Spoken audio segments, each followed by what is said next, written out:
Hello and welcome back, everybody, to the latest episode of the ThyGap podcast. Very happy to have you here. I'm sure you're glad to have us as well. My name is Bogus. I'm the host of this podcast, and it is my deep dishonor to welcome my co-host. Being Brut. What is up, being Brut? What is going on with you? So, Bogus, I wanted to, I think I forgot what was going on, man. Oh shit, you should never do that. You can never forget. Yeah, Can't I afford. know. In But, today's times, you can't. It's a manufacturing defect. So what were you trying to remember, Brut? I was trying to remember, the thing that we spoke about, which was about that thing. The Twitter? Yeah, Which was what? Like at ThyGap. At ThyGap, At right? ThyGap, Yeah. And then remember Instagram. Instagram. Hey. Oh yeah, at underscore. Add ThyGap. underscore ThyGap. Right. And There's no way I would have remembered this, but then a Kabuliwala showed up at my house today, which is the weirdest thing. oh, sweet. And then he said, Facebook page. Guess what he said? At ThyGap it is. Don't tell me at ThyGap it is. That's exactly what he said. Sweet Lord, the synchronicity that's happening in the realms of forgetfulness. Great things are happening for us, Brut. I can feel it. I know, Bogus. Unfortunately, I have to share it with you, but beggars can't be choosers, Yeah, you win some, you lose some. Absolutely. As they say, you roll with the blows. I completely agree. Stop going with the English. A stitch in phrases. time saves 9. Yeah, stop it. Enough. The early bird gets the worm. No. It's not about worms. Stop it, Bogus. It's enough. Derai durastai. ThyGap.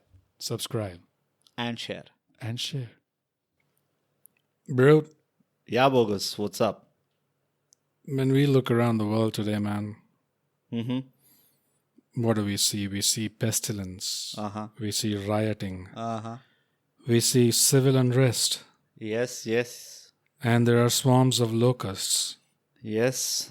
And there's trouble with bats. Mm-hmm. The list goes on, and the 2020 seems to be a cherry on top. I completely agree. Especially, what I really pissed off about. What? The bats nowadays don't have good stroke. First of all, I don't know where to get the sweet spot in a bat. Everything is a sweet spot in a bat nowadays. Yeah.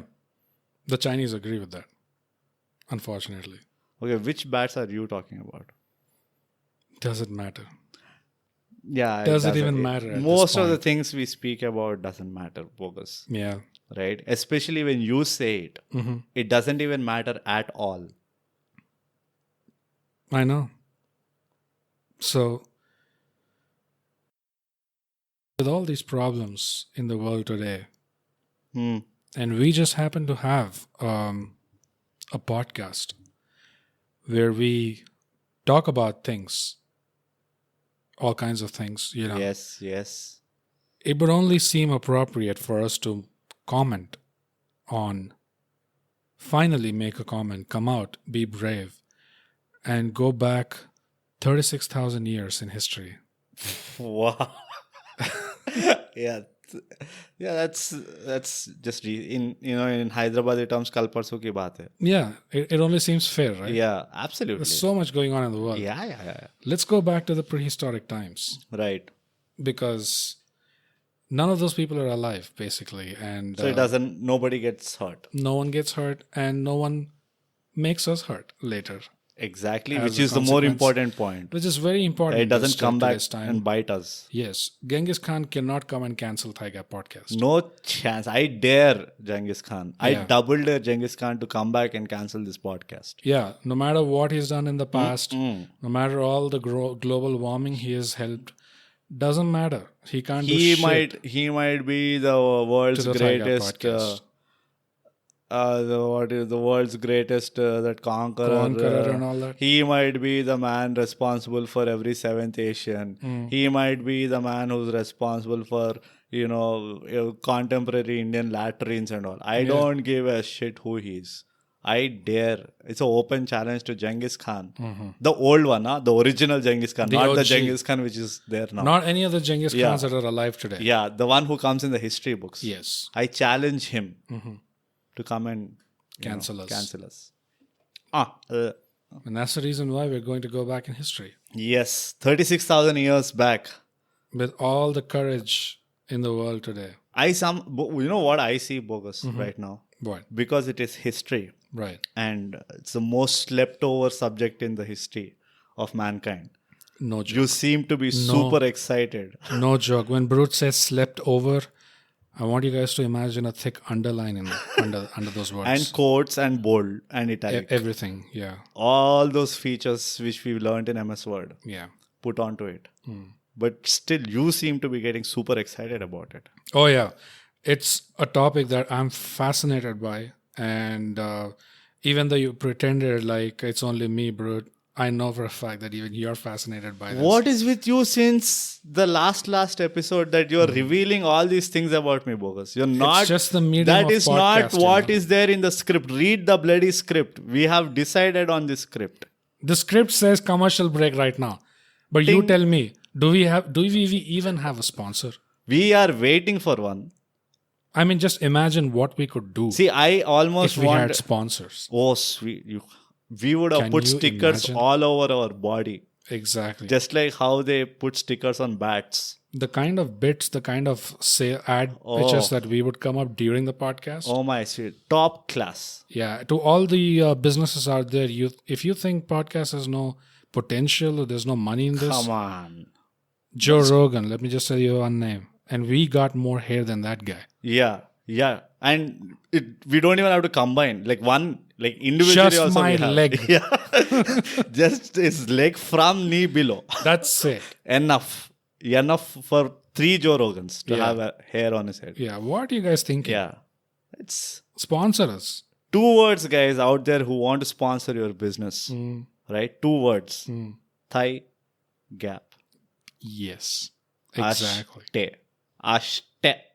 You want to get in touch with us. You want to figure out how exactly we could maximize your portfolio. Yeah.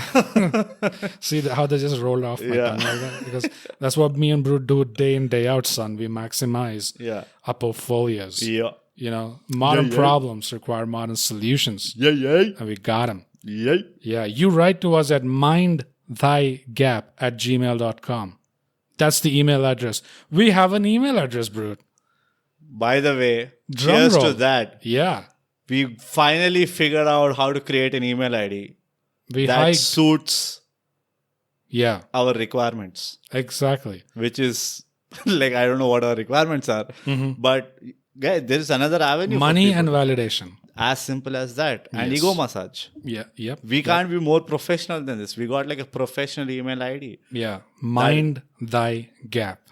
At what you keep saying, mind thy gap. At what? At Gmail. At yahoo.com? At Gmail. Yeah, at course. gmail.com. Yeah. Guys, mind thy gap at gmail.com. For all the businesses who want to collaborate, associate, or actually invest, whichever. Business inquiries or any of our friends who want to invest as well. Yes. You know, donations, words of appreciation, funding, bouquets, brickbats, whatever you call it. Clothes, food, Red Bulls. Yeah.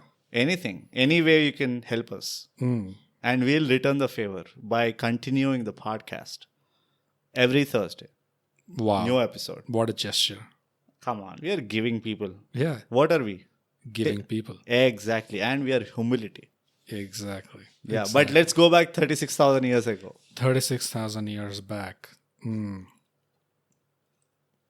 What happened 36,000 years back?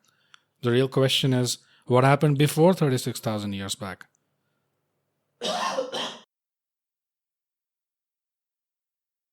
We have no clue.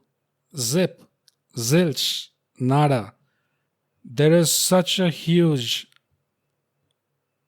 gap in our collective history, Brut, that it's a joke almost at this point. It's a joke on all of us. Yeah. We had a lot of conversations about this, by the way, right? We speculated what might have happened. Yeah. So, I want to ask you one big question. Go ahead. One big question. Like the biggest you can ever imagine. Shoot. What do you think happened, Bogus? Wow. Obviously, bro, we have no fucking clue. Yeah. But But it's a speculation. theories. Yeah, we have Yeah, theories. yeah. You have more theories than me. No, actually, what we have is I basically have jokes for those theories. what we have for this episode is we're going to discuss a subject that we find very interesting, but what we picked up from the works of one man called Graham Hancock. For followers of Joe Rogan's podcast, for example, he's one of the most popular guests that he's had on there, along with Randall Carlson. So Graham Hancock is actually an investigative journalist who wrote a couple of books. The first one being Fingerprints of the Gods, and the second one being Magicians of the Gods. So Brut and I have read both books. So it's really interesting. I think what gripped me was to actually think that we are not the smartest generation Oh, not at all. of people or whatever. Yeah, we are compared to what they had back then. We're kind of like cockroaches, actually.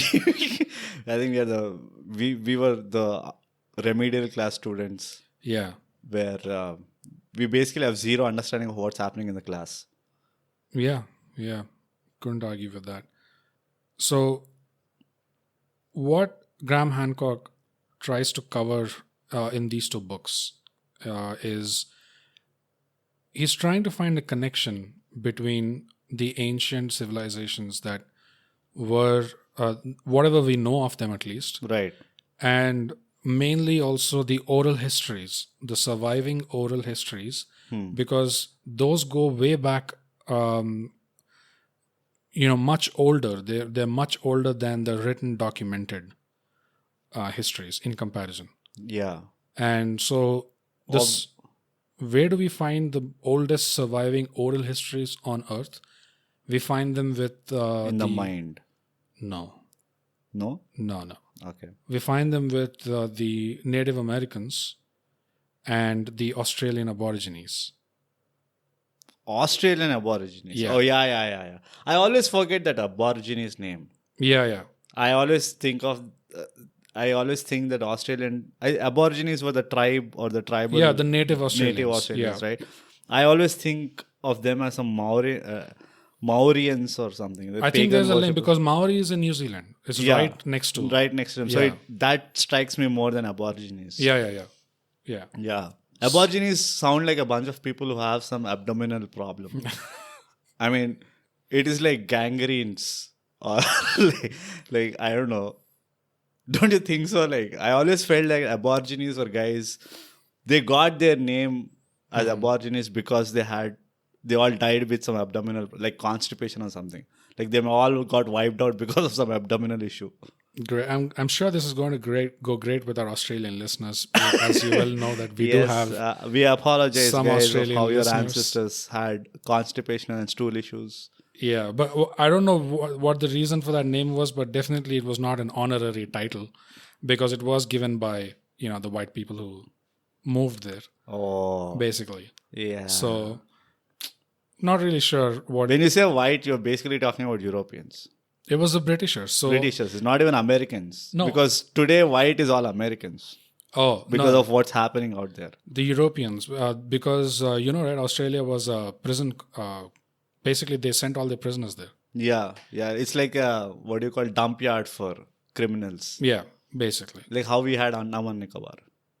India had Andaman Nicobar. But it was not for us. It was for the British. It was a dump yard. Yeah, so British always found this piece of land in the middle of oceans, right, to like dump people. Oh, these heartless people, yeah. Heartless, but very creative. Like, I'm very curious to know the end of that sentence. Heartless, but the cold practicality. You got to give it to those guys. Yeah, the reasons. Again, Bogus dwells into the blood and gore of human mentality and appreciates it. Every time you appreciate such traits, right, Bogus, I'm very scared. I'm very scared as well. The things that I saw.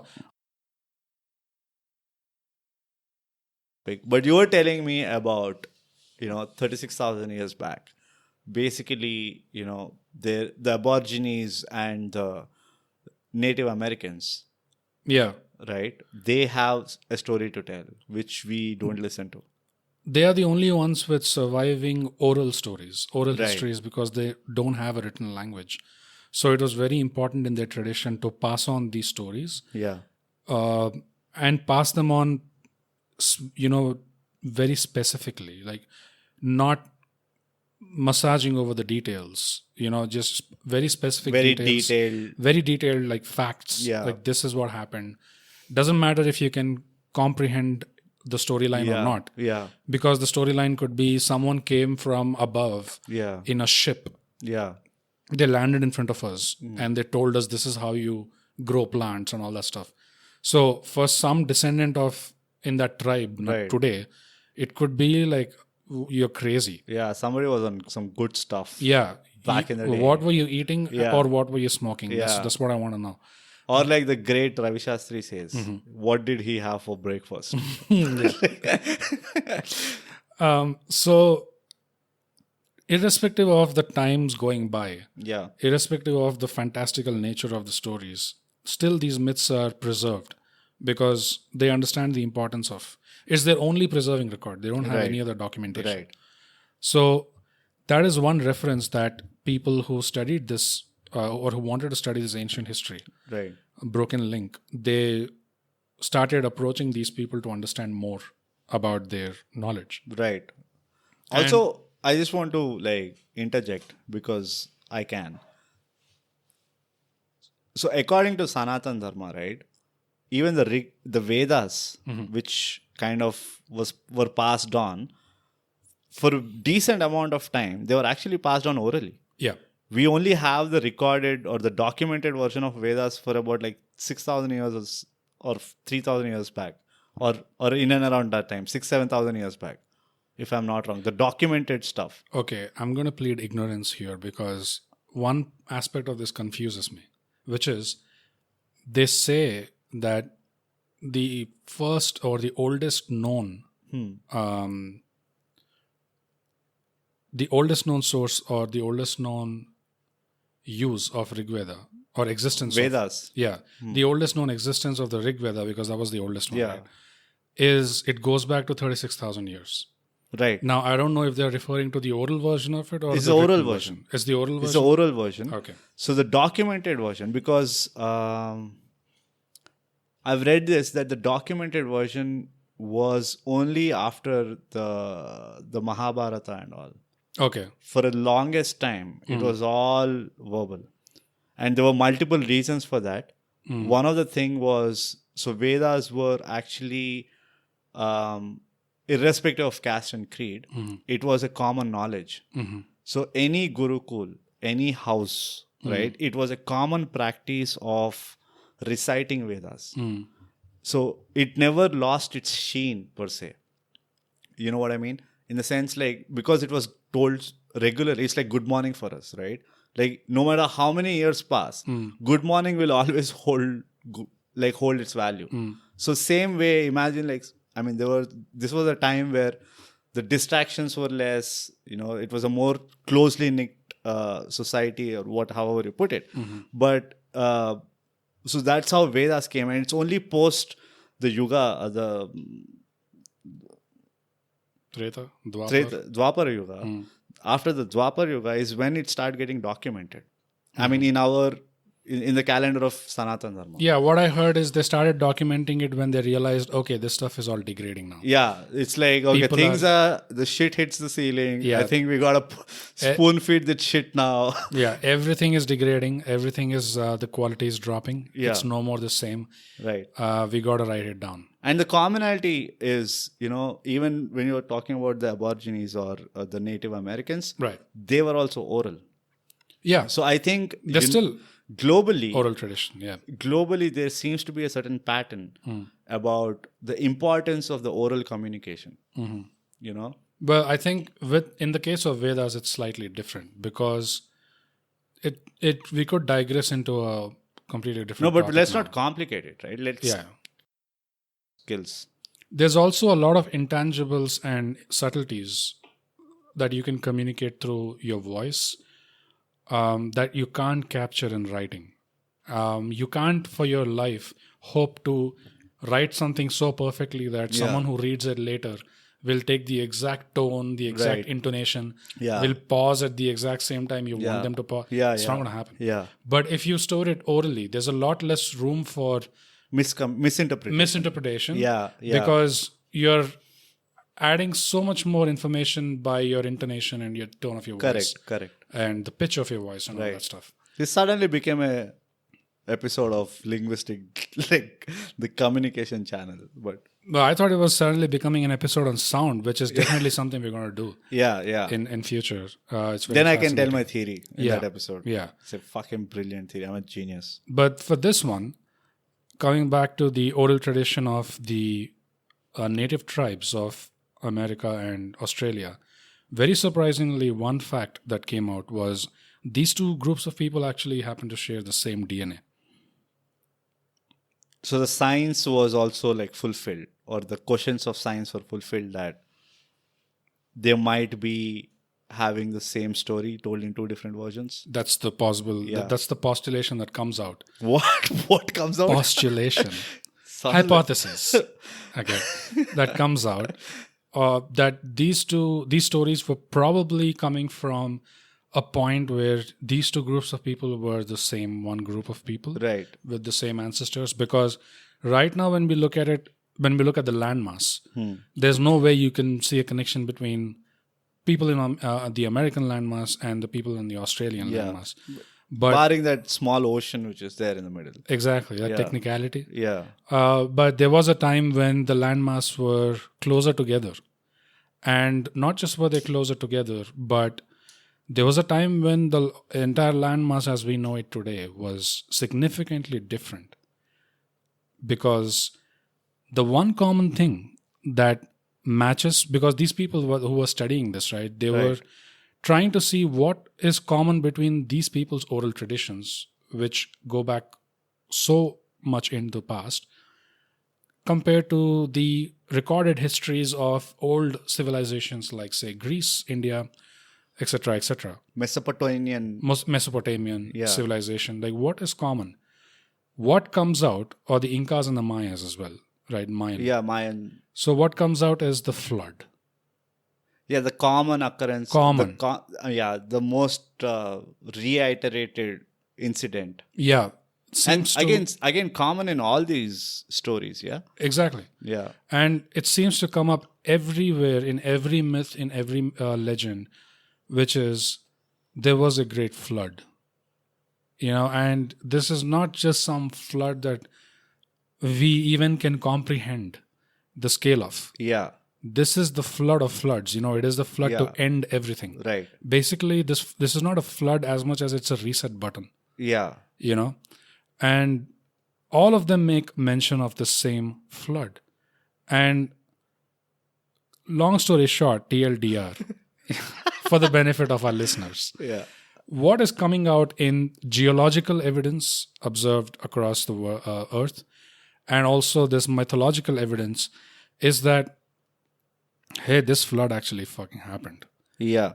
And it is really as bad as they say it was. Yeah. It was the time when Ravi Shastri finally said, okay, it was not that they had a normal breakfast and this shit is real.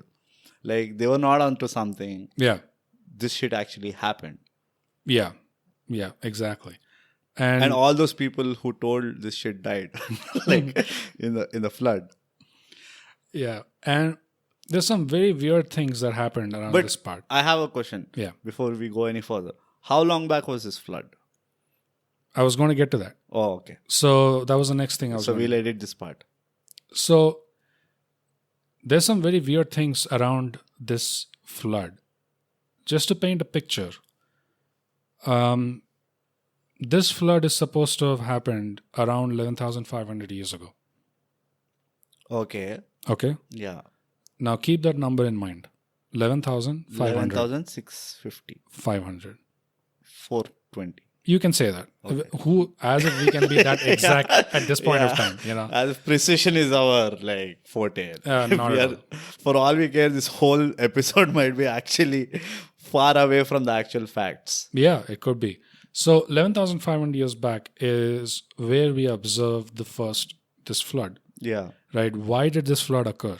Now, going by geological evidence, which the official channels debate, they contest. But then the official channels contest a lot of other things as well about like Egyptian history, etc. So we'll get to that in a bit.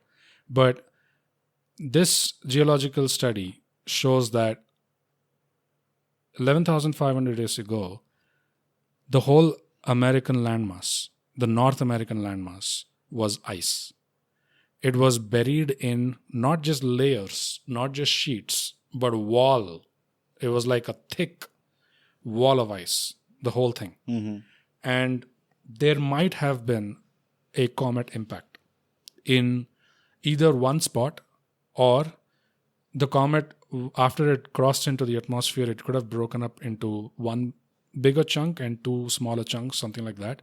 And the smaller ones could have landed in the ocean. One probably could have landed in the Indian Ocean. But the theory is that one big chunk landed on that landmass, the American landmass, Okay. full of ice. That caused the heat. And, when a comet hits the Earth, it is the temperatures and the impact, it is so intense and it is so high that you have something called nanodiamonds. Which form? Yeah, which form, and they only form in those scenarios. In extremely high pressures. Extremely high pressures, and mostly, almost always, they are extraterrestrial in nature. Yeah. So it's not something that can form naturally on Earth. Not like they form. It is a natural cause, but No, it's not a common occurrence. No. Extraterrestrial in the sense it had to be something from outside. It's not like a volcano erupts and there's super hot lava and there's nanodiamonds forming. Got it. It only forms with that impact, with that kind of this thing, which usually is extraterrestrial in nature. So they've found these nanodiamonds all over the place, basically, in America. Right. And also they find them in Africa and so many other places. But what is the worth of these nanodiamonds? Before you digress, let me come back. Okay. Okay. I got excited. I know. No, they're nano. What is the word? So you scrape it up together, make 1 big gram of diamond. Right. And what would be the cost of that? Yeah. And so when this giant piece of ice melted, right, all that new water could have likely caused the Great Flood. Right. And also extreme destabilization in temperatures because of the comet impact. Now, what was the impact of this flood? Well, the impact of this flood was that Indonesia, as we know it today, which is what looks like a strip of islands popping up, actually was a landmass bigger than Australia.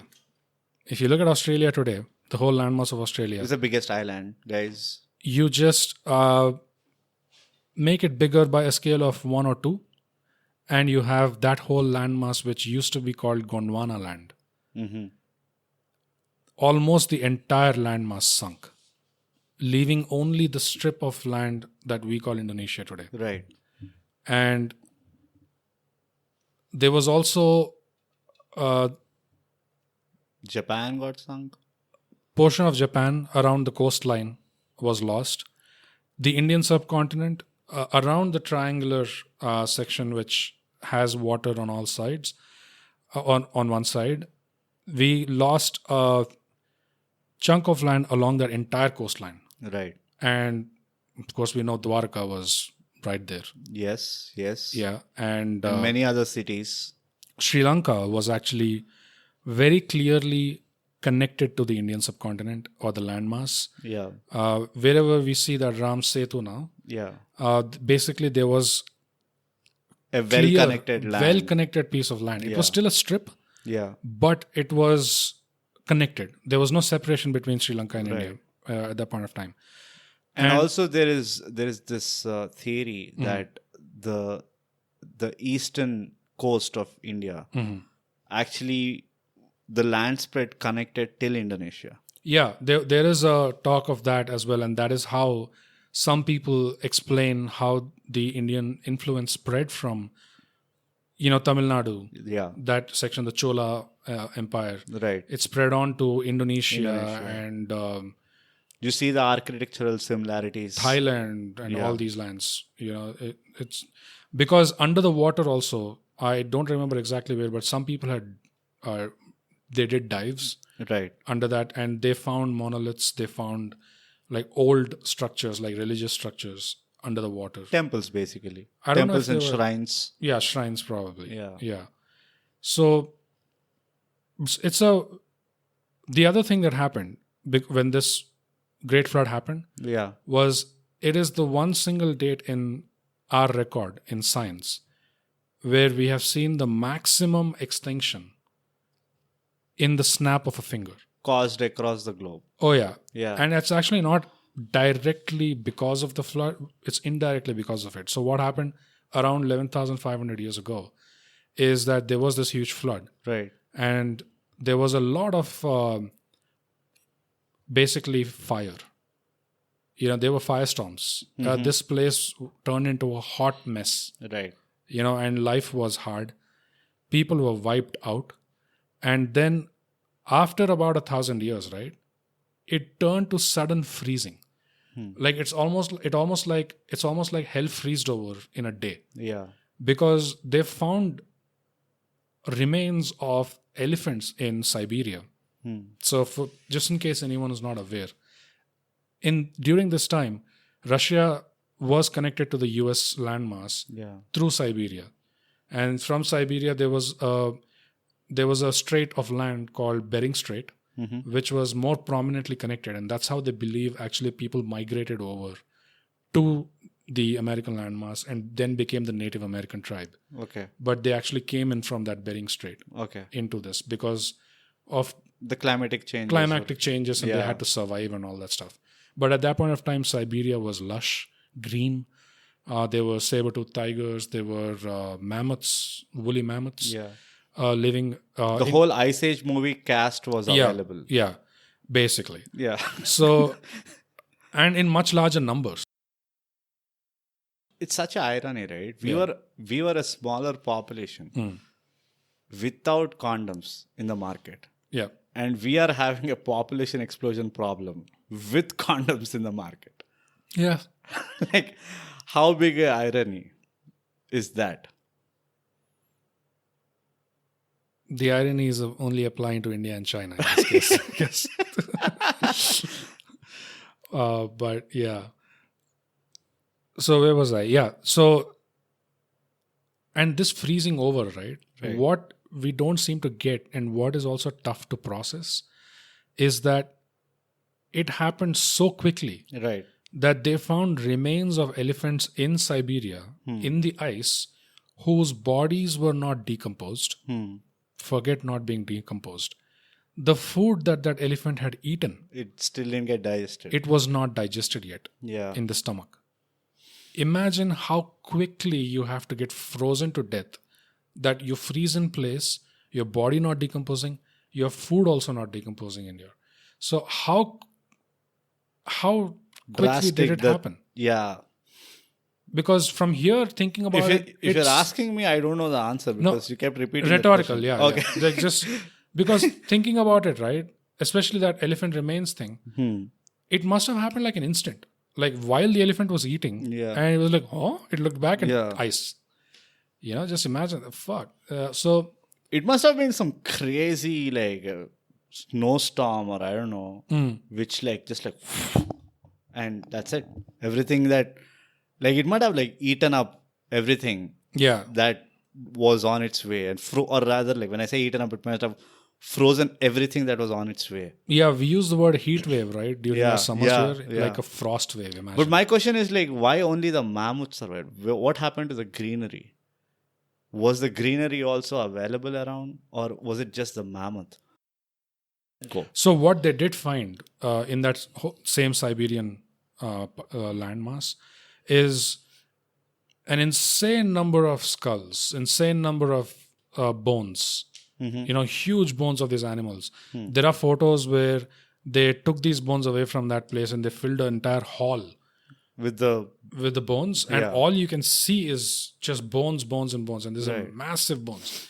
And if you look at the number of animals that went extinct, it was around 600,000 or something like Yeah, that. yeah, yeah. Species. Number of was huge. species Yeah, of animals Yeah, that went extinct at the drop of a hat.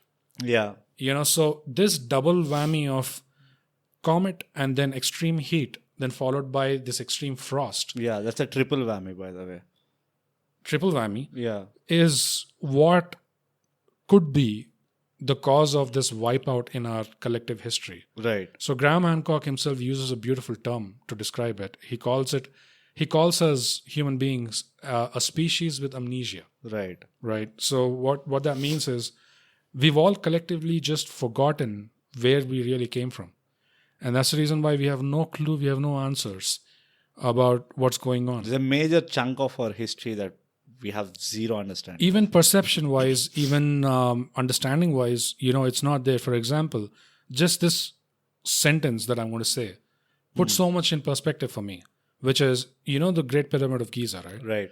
So the Great Pyramid of Giza in history, the timeline of history, In the contemporary history that we know, or is it just like contemporary history? Yeah. Okay.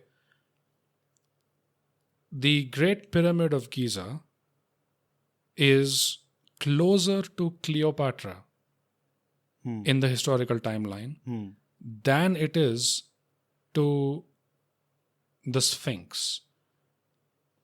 what? I'm just wondering if I said that wrong. Yeah. Wait. No. Oh, no. The Great Pyramid of Giza and Cleopatra, for example, are closer to us in the historical timeline than they were to the Sphinx. Yeah. Now it makes sense. Now it makes sense, right? That means Sphinx was That old. much fucking older than. Yeah. Sphinx, I know one story about the Sphinx. Right. Correct me if I'm wrong. So apparently, even before the pyramids were there or something like that, Right. one of these Egyptian prince or king or whosoever or a traveler, I don't know who he was roaming around in a desert and he was super tired and he sees this big rock and this shade and he takes a nap in the shade. Right. And then he gets a dream where this Sphinx kind of person or whatever comes and says that, hey, wherever you're taking rest, I am existing here, so I want you to like dig me out or whatever. Right. And then he goes on the other side of the rock and he sees his face, this deformed face, and there is sand up till the neck or the face of that particular rock. And then once he goes back to the kingdom or whatever and then comes back and he kind of digs out the whole bloody thing and he sees that the Sphinx that we see today was there. And he commemorated it with a stone saying that this was there even before I didn't build it or whatever. He was a pharaoh. He was a pharaoh. Pharaoh is a king, right? Yeah, pharaoh is a king. So is that true? Like, is that? I don't know if it's true, but it is a story that goes around. Huh. And Graham Hancock even mentions that in his video presentations. So just to give him a proper plug, right? To the people listening, if any of this subject really interests you. Yeah, guys. There are two books called Pyramids of the Gods and Magicians of the Gods. But there are also 1 hour long presentations, like slide presentations that Graham Hancock has made on YouTube. Watching those presentations is as good as reading the book, if not better. No, I think it's a gist of. It is a gist. Yeah, it's a very. But what I like gist. Is you can actually see the photos that he's clicked. You can see the pictures. I mean, you get a perspective of what he's talking about. Much better perspective than, like an audio podcast that we're doing. True. So we apologize. What I did in my personal case was I watched the YouTube videos because I found it better because there were pictures involved and I could get a sense of what they were talking about from these ancient monoliths and all that surviving places. But then also because of all the work that he did, I just wanted to send some kaching his way. So I bought the books. So, but definitely the books have more information in them that he doesn't cover in the slide presentations. But that would be a great place to start if you want to find out more in detail. This is like an elaborate Parcel section episode. Than just an hour-long comedy podcast, for example. Where the comedy might be coming in bits and pieces. Yeah. Quote Sanjay Manjurekar. Yeah, as it flows. Like, yeah. it's unnatural to just keep laughing. Yeah. We might look like maniac. Yeah, or like Keep laughing. Or like one of those Mumbai laughter clubs that they just go Oh, to a sweet park. Lord, yeah. Yeah. Don't bring out old scars. But I have a question, Bogus, Yeah. which is related to the theory of the comets. Mm-hmm. If there were comets that struck the Earth, Mm-hmm. where the fuck are those pieces? Like you said that there might, as they entered the atmosphere, right? Now the big comet might have broken into a couple of pieces or 2-3 pieces. One might have landed in Indian Ocean, or one might have landed in, like one landed on North America. So when you look at this theory, again, my question is like, where are these pieces of comets? Did they also melt? Because it's an extraterrestrial body, you must see some kind of an evidence. If it is gone into the sea, then you're bound to at least you have some form of preservation that happens underwater. If it is a rock, I understand if it is a living thing, maybe it gets decomposed or eaten away or whatever. But if it is a rock from the extraterrestrial, where is that rock?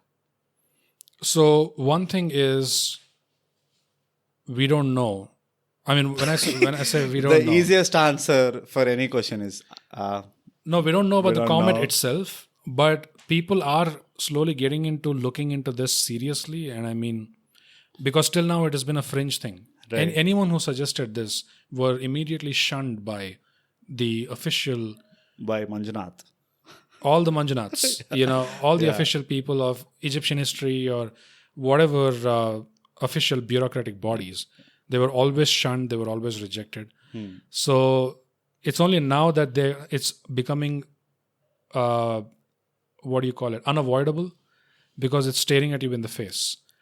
So while you may not be able to find comets themselves, what you could find are depressions in the landmass, because if there was such an impact, it's natural that there will is be some change on the topography. Yeah, some mark or something. So The kind of terminology we are using this episode is crazy. Insane, right? Yeah. What was the word that you used in the beginning? Postulation. Oh, sweet Lord. How cool we must be sounding. I know, But right? yeah. So Topography. I mean, I think people can just imagine us being like Bond villains, sitting in like wearing huge palace, big wafer or glasses. sipping on some wine, Yeah. with stroking a cat in our lap. Or Yeah. something. Yeah. But With rings in our fingers. which is kind of close to the reality. Right? Only that we may not have that whole setup. Yeah. Or cats and stuff. Yeah. We have dogs howling in the background, but But let's give it like a picture, just to give a rough imagination. right. The Sphinx is apparently, I already said that, like Cleopatra and pyramids. yeah, but to give like a rough figure, the Sphinx is approximately around 40,000 years old, or around that. could be. And What they say is around it's 40,000 years old.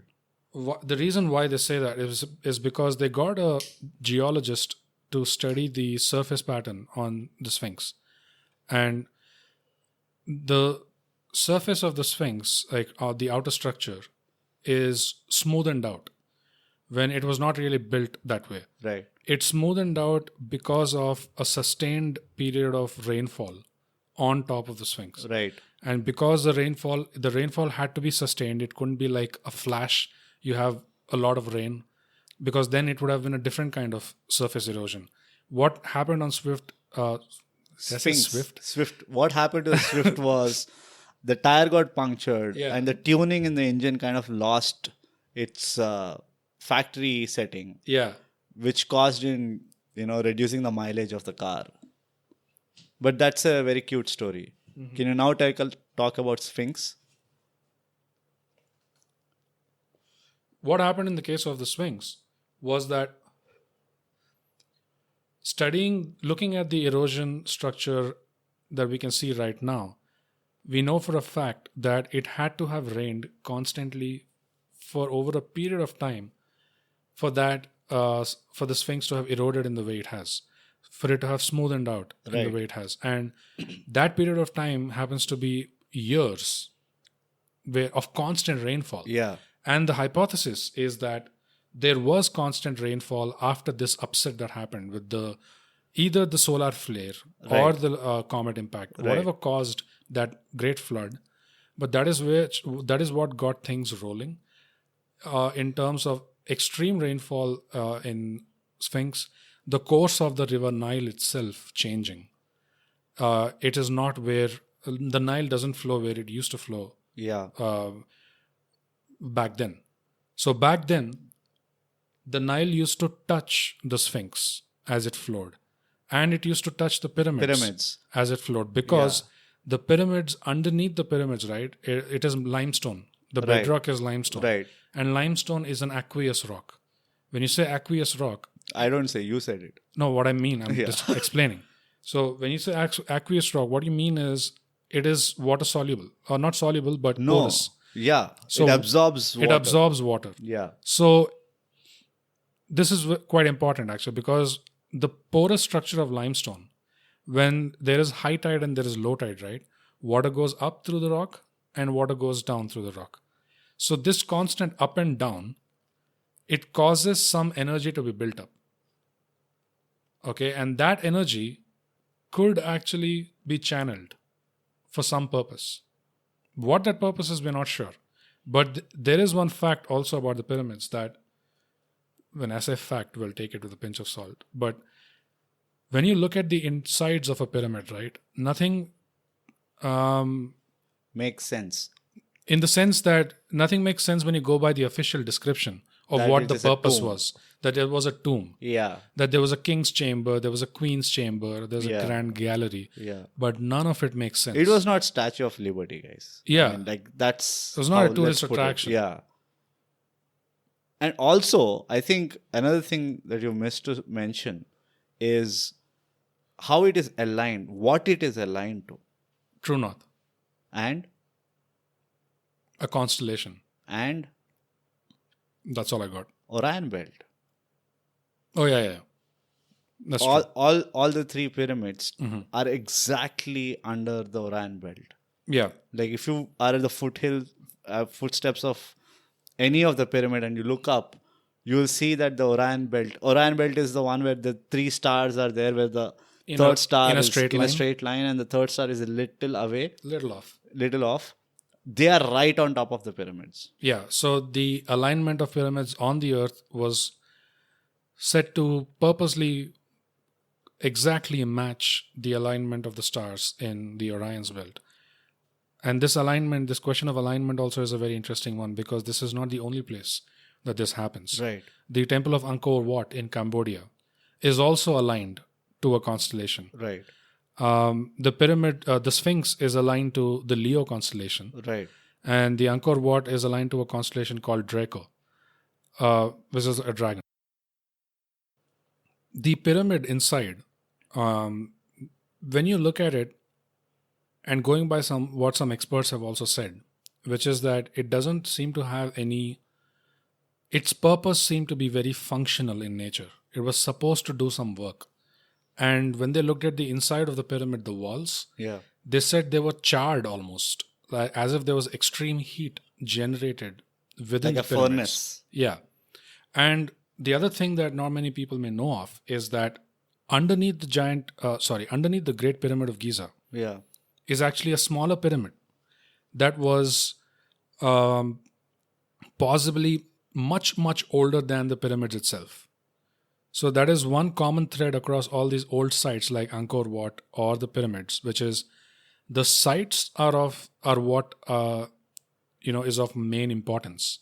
The geographical coordinates of these sites where they're located, and people over time have been building and rebuilding and renovating structures on the same location, basically. Yeah. So before there was a Great Pyramid over there in that spot, there was an There's older. a greater pyramid. There was an older, smaller Greater Pyramid just under that. Yeah. So I was talking about the limestone, right? So this theory goes that when the tide rises and goes down, and the water goes up and down the limestone in the bedrock, it creates some ionization, which is that energy which is generated underneath the pyramid, which can then be channeled up Yeah. the pyramid. For what purpose? Not really sure. Let's get to that. So the outer surface of the pyramid itself was supposed to be made of very shiny surface material.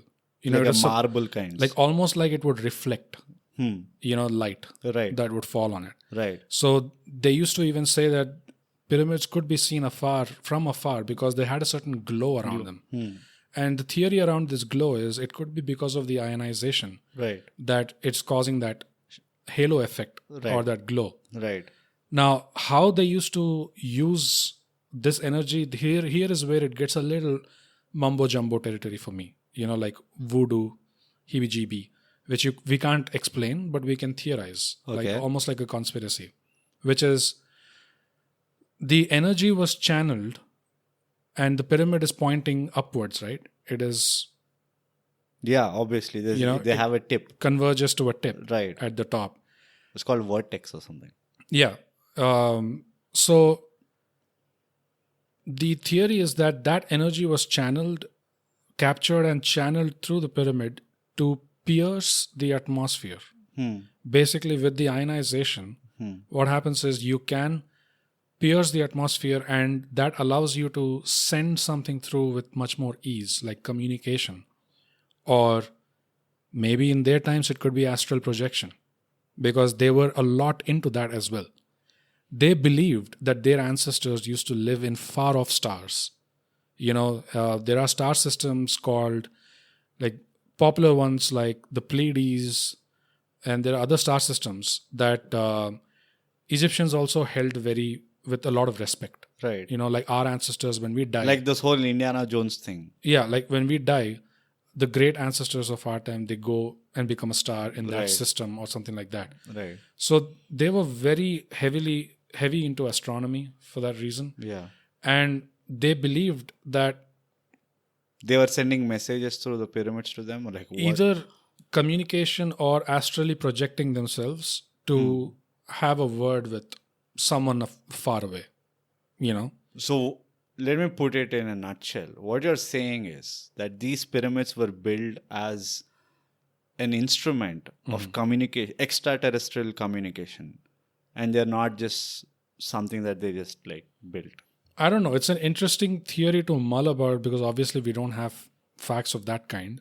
But what I see is, one, they were a lot into this communicating exploration of the mind, not just the body, like astrally projecting. Right. It is said that the pharaohs used to get guidance on governance and all that stuff, direction, how to take things from a far off place. Correct. You know, and the king's tomb or whatever tomb they find in the king's chamber in the Great Pyramid is not actually a tomb. It is said to be a chamber in which the person lied down, and it was aligned in such a way that the person lied down so that it would be best from that position to either astrally project or whatever. This, again, there is another connection to this, which is the pyramids at Giza are not the only pyramids on Earth. Right. What is shocking to us today is we are finding pyramid structures everywhere. Almost in every continent. Almost in every continent, and we have no clue why there's so many pyramids around. And they're huge pyramids. They're not like... They're bigger than the Pyramid of Giza. Yeah. And it's tough to explain because they're not exactly the same composition as well. The Egyptian pyramid is very smooth. All sides, it is a typical pyramid. Yeah. But then you have pyramids in the Inca or the Mayan empires, which are step pyramids, with steps on them. Yeah. And then you have Mount Kailash, which is said to be a pyramid structure of its own. Which is contemplated to be, or there are school of thoughts which they say that it's a man-made pyramid. Man-made pyramid, but the fact is Kailash also has some weird properties. I mean, I've had the good fortune of actually being physically present there at Kailash and looking at the mountain. Yeah. I can definitely say from my experience that it is a weird place, and... I mean, is it a good weird or a bad weird? It is a fascinating weird. There's nothing bad about, whatever I'm saying. But the fascinating aspect of it is how Kailash looks different from so many angles. You know, right a little distance away from our boot camp was an old Buddhist monastery. You know, and basically we had to go down from our base camp and really climb up to the monastery. Right. If you've ever been to a monastery, you know how steep their steps are. I've never been. You've never been? Oh, yeah. I don't know. I've been in the sense like I've been in Sikkim, Okay. but not like even northern than Sikkim. Right. So usually with monasteries for self-defense is what I heard. Deliberately the monasteries are at a higher altitude than ground level. And also the steps are not, they're Easy to never climb. convenient, they're never comfortable. It is always at a very steep incline. Right. And it is said to act as a detractor for invading forces. Gives the people inside some time to escape. Right. Whatever. Right. So this one was also the same. When we went into the monastery and we found that actually the guy, I forgot his name, unfortunately, I forgot his name. But the guy, an Indian Buddhist monk, who introduced the concept of Buddhism to Tibet.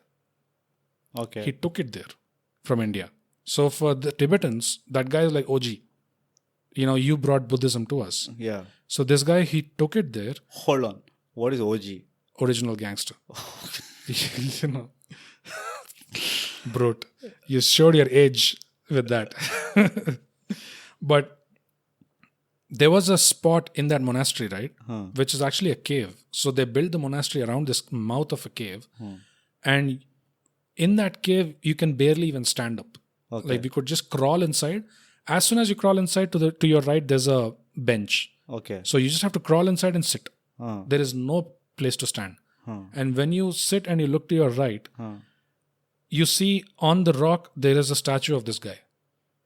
What? They built a statue of the guy where he used to sit and meditate in the cave. They built exactly a life-size statue of the guy. When you look ahead from his perspective, right, what he was looking at, from that cave mouth, all you can see is Kailash. Whoa. So this guy used to sit there in that cave facing Kailash and he used to meditate in that spot. And they built a monastery around this. Very old monastery. And Manasarovar, you know, is another weird place where all kinds of things are said to happen over there. I mean, if anyone has watched videos on Manasarovar, you kind of get an idea of what I'm talking about, which is long, varied history of stories of people, orally transmitted again, of seeing special beings, otherworldly creatures coming into the water lake, leaving on their own accord, you know, and what goes on under the water, no one knows. But it is a natural lake, very calm, very serene, beautiful, you know, birds land. Eaten up by crocodiles. No, there's nothing of that sort. Like you look at that place and you think, wow, this is a slice of heaven. Right.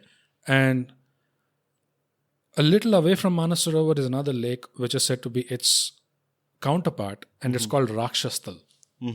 Rakshastal is a body of water where it is the opposite of Manasarovar. You don't find signs of life. You don't find anything. It's just a body of water. Nothing survives in that. You know? And it's very... what connects Manasarovar and Rakshastal is Kailash. So near this huge mountain, which is said to be Shiva's abode, Right. you have one lake which is serene, calm, full of life, and you have other lake which is death. Many of these old architectural places that you see, right? Many of these ancient places of significance, they always seem to want to have a body of water just nearby. And there are different theories around that as well. One is, if the building that you're using is meant to channel energy, if that is its purpose, then you need a balancing part as well. So the water is said to be absorbent in nature, right? Right. So the reason why they choose to have a body of water around is so that there could be energy absorption as well, excess or whatever. It's like any factory, right? Yeah. So a lot of old places do have this, like pyramids had Nile flowing right by. Yeah. And Kailash has water. Even the Kailash temple in Ellora caves, you know, even the caves that go underneath that temple, there is some water Water around bodies, there. yeah. Yeah, there are water bodies. So one theory is that it is used for energy absorption. Now, that is only required if the structure itself is channeling energy. Now, what do I mean by channeling energy? We all know that the Earth is a giant magnet. Right. And we all know that electromagnetism is a force of its own. Right. So there are currents of electromagnetism that go through the Earth, but they go through these fault lines, which are called ley lines. Okay, Ley. Mm-hmm. And these lines can actually be tracked, like where do they go exactly. So almost every country, not almost every country, but few countries have these ley lines going through them. Mm-hmm. For example, in Scotland, along the ley lines, you will find the oldest of churches and you'll find some oldest rock formations. And along ley lines But here, all these are man-made structures. these are man-made They're structures. not natural. These are, yeah. Yeah. So along these ley lines in India as well, you have some old temples. Yeah. For example, The Jyotirling temples are along this. I think so. lines. I'm not Yeah. sure. But what I do know for a fact that Kedarnath in the north is near one of these points, the ley lines. Goes right underneath that. So why would you build a structure atop, That's a dumb question to ask. It's very obvious. right? Yeah, I mean, like I'm assuming these ley lines are high potent electromagnetic Yeah, lines, yeah. right? Oh, yeah, yeah. So you're harvesting them. You're harvesting, right? As simple. As simple. Same thing like you have gold found in a mountain. It's like asking, why is there a mine built right beside that mountain? Because they're digging the gold. Right. Right now, what I want to go back to is how we were talking about the existence of multiple pyramid structures Yeah. found across the earth. So we have Egypt. And Egypt, the location of the Giza pyramid, Yeah. if you look at the geographical map of Earth, What other map do we have? no, if you look at the flat map, I mean, Yeah, okay. not the Not globe. the globe. Okay. If you look at the flat map, Giza is located at the exact center Yeah. of the Earth. Yeah. That is the point. Imagine someone choosing that to build the Great Pyramid of Giza. My question is like, what kind of a bird's eye view he must be having Right? to like identify How? the bloody center point of such a big planet? Yeah. So in Egypt, we have pyramids. The Incas and the Mayans had step pyramids. Mexico has a lot of pyramids. Mexico has pyramid structures. In Indonesia, there is a pyramid structure called Gunung Padang, which is hidden inside of a hill. And if Indonesians have to get to that pyramid, they have to basically excavate this hill called Gunung Padang, which was always regarded by the local people as being a holy site. When you look at it, it's just a mound Yeah. of land. It's just a hill. Right. There's no reason why it's supposed to be holy, but through history, people have always regarded that location as being something special. Okay? That is another connecting point. Now, in China, very recently, they've discovered man-made pyramid structures. But work has not proceeded on that, of course. Because China is busy, dude. China is very busy. Got Yeah, a lot come on its on, hands. Cut a flag for them. Yeah, Japan is mine, Russia's mine. Yeah. China, So many things Yeah. like I have to take care of. how many countries are actually mine? There's tsunami coming once in a while. But all of these pyramids, right? Imagine if I'm just trying to find a pattern here, okay? Which is if the purpose was to generate energy and channel it in some way, what would be the purpose of having similar points spread across the earth that do the same thing? Now, if all of these pyramid structures are basically following the same purpose, which is harvesting energy and channeling it in some way, is there a way in which all of these also are connected between each other?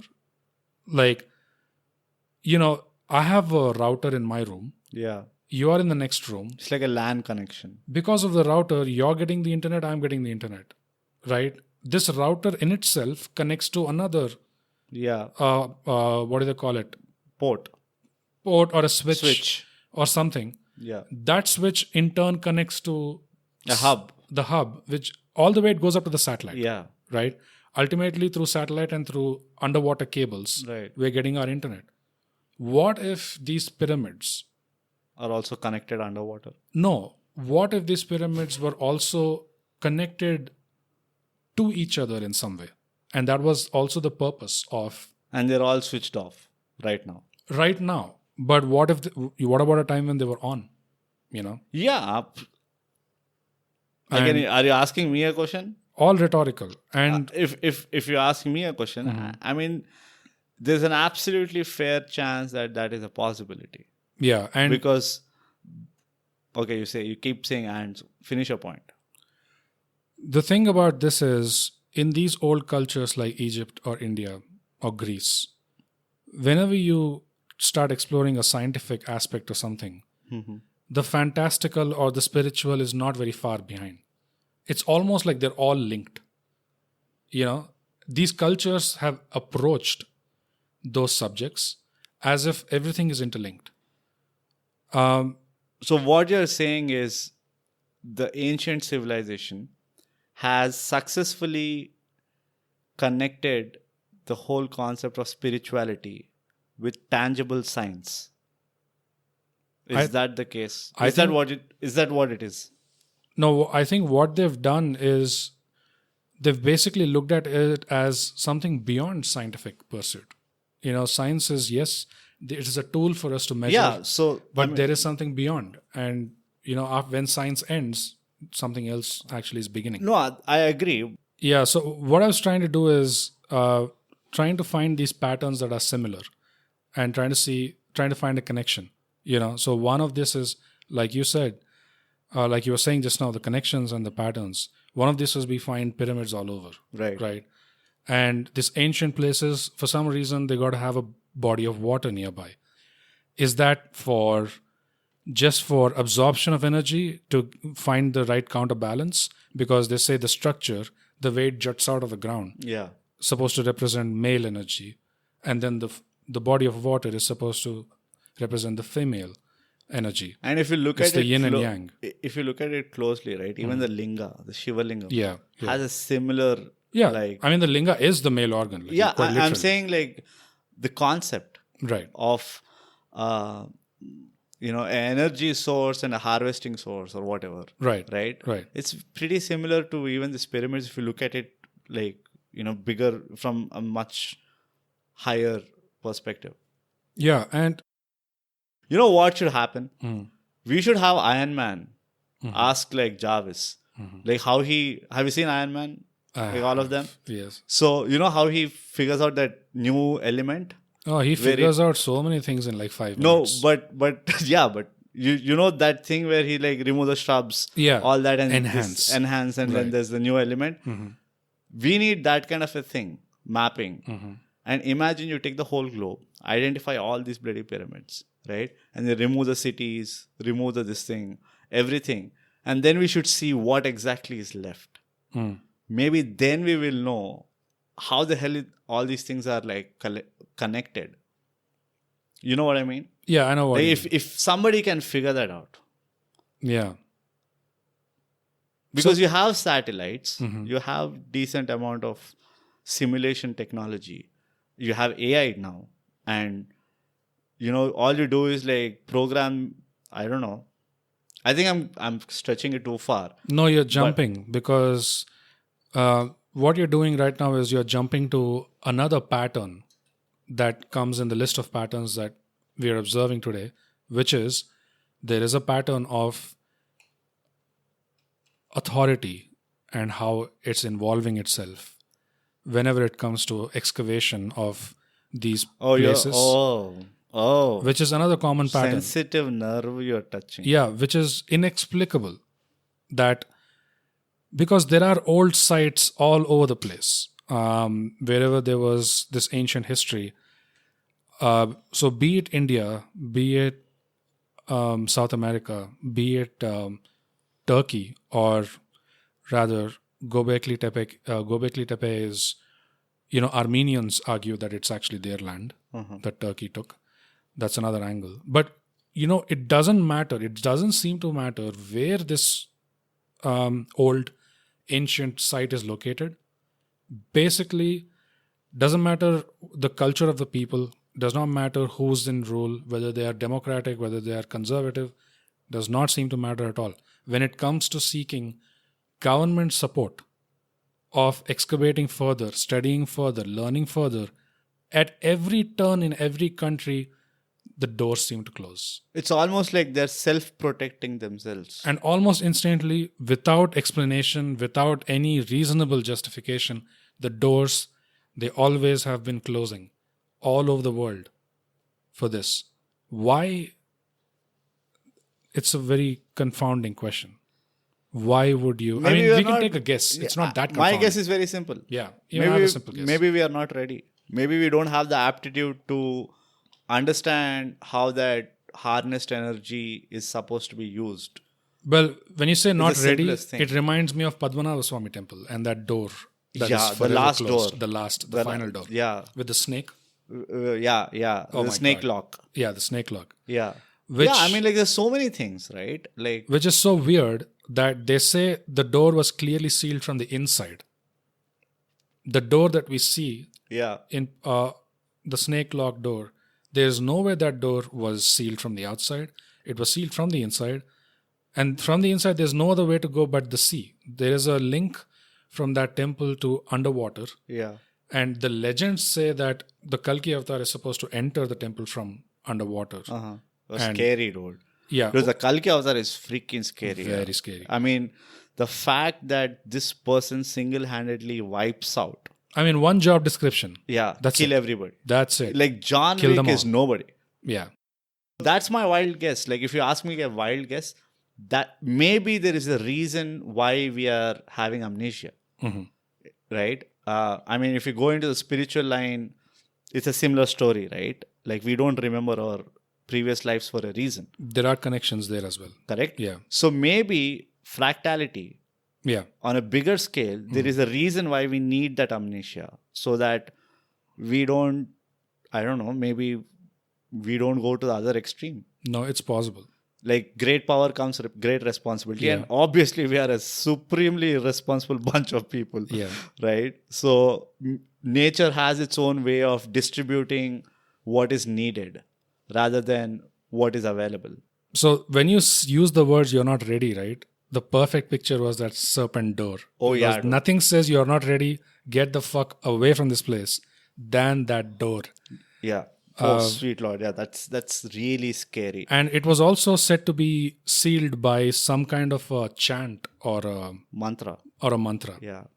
And it said that you can only reopen it, or the ideal way of reopening it would be only with that mantra. It's like that whole Pirates of the Caribbean thing where they unleash Calypso Yeah. with that whisper of Right. whatever. You have to say it in a way.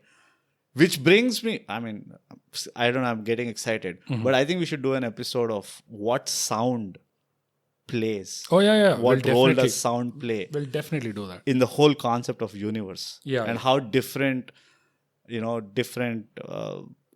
what do you call, spiritual ideologies, what is their take on sound?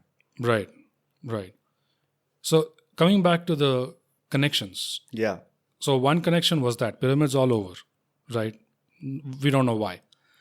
Even the base of our temples, you could argue that if you continue to build them up, they were in a pyramidal, or they continue rather in a pyramidal shape, if you count from the base.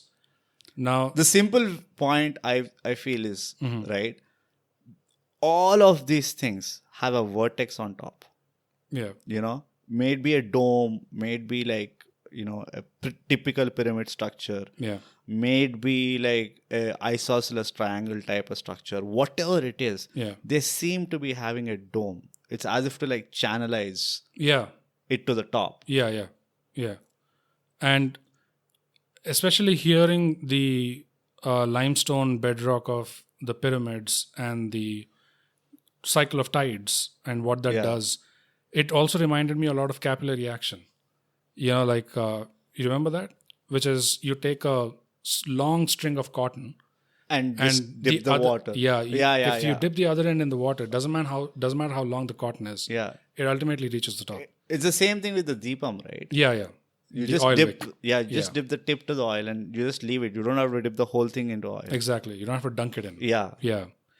So that is one connection, the sprouting of pyramids all over. The other connection is the close proximity of water bodies for some reason. The other connection is authoritative response globally to any pursuit. Unanimously, there is unanimous discouragement Yeah. of looking into this more and more. Does that mean that these guys know something? I don't know. It's weird. And the other connection is of that 11,500 years.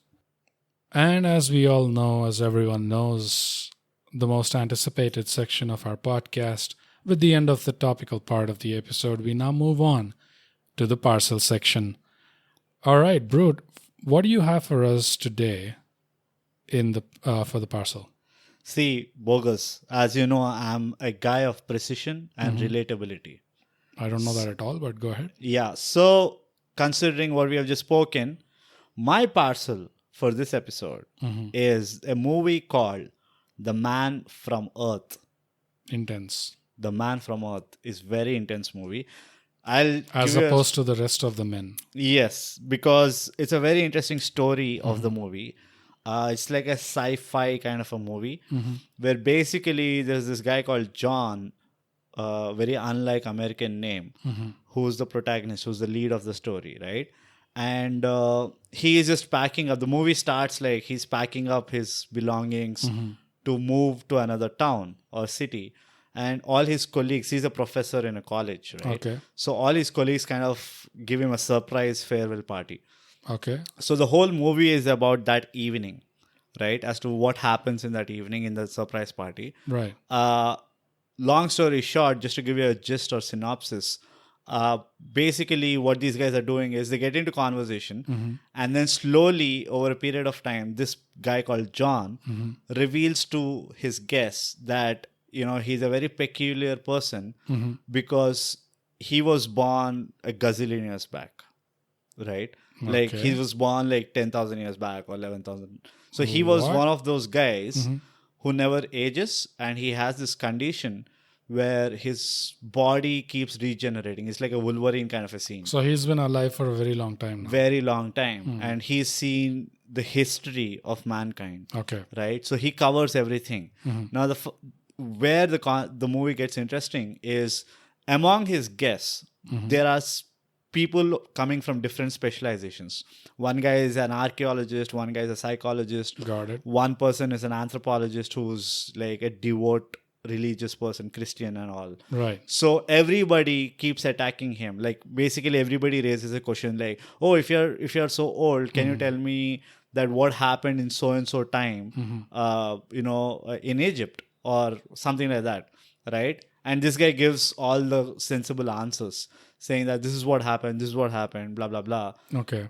Just to give you a little spoiler, to explain the intensity of the movie, right? Okay.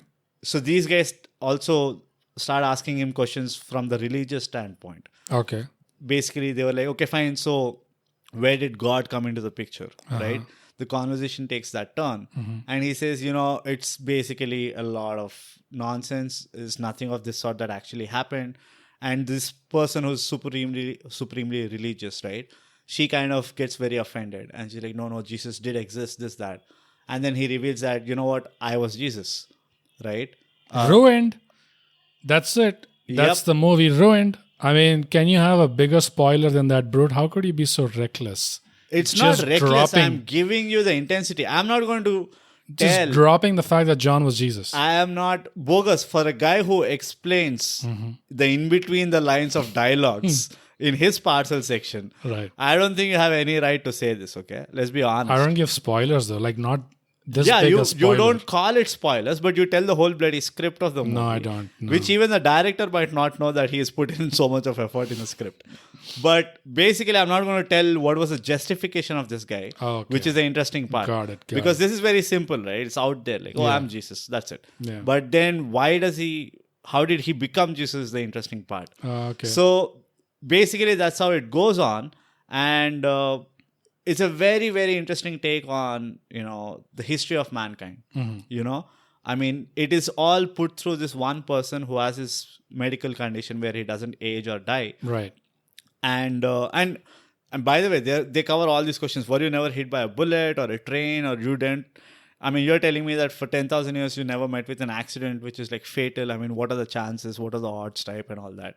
So you guys have to check it out. The Man from Earth. It was made in 2007. I don't know the cast or director or anybody, but it's a very interesting movie. Everybody should check it out. Nice. Have you seen it, Bogus? No, I haven't. I think you should go back and see this movie. It's a very interesting movie. Okay. I'm surprised you didn't see it. There's so many movies to watch. For a guy who's so jobless, I think you should have covered at least some of them. Probably. Yeah. But yeah, that's a good one, Brut. The Man from Earth. The Man from Earth. People, watch it. Nonsense.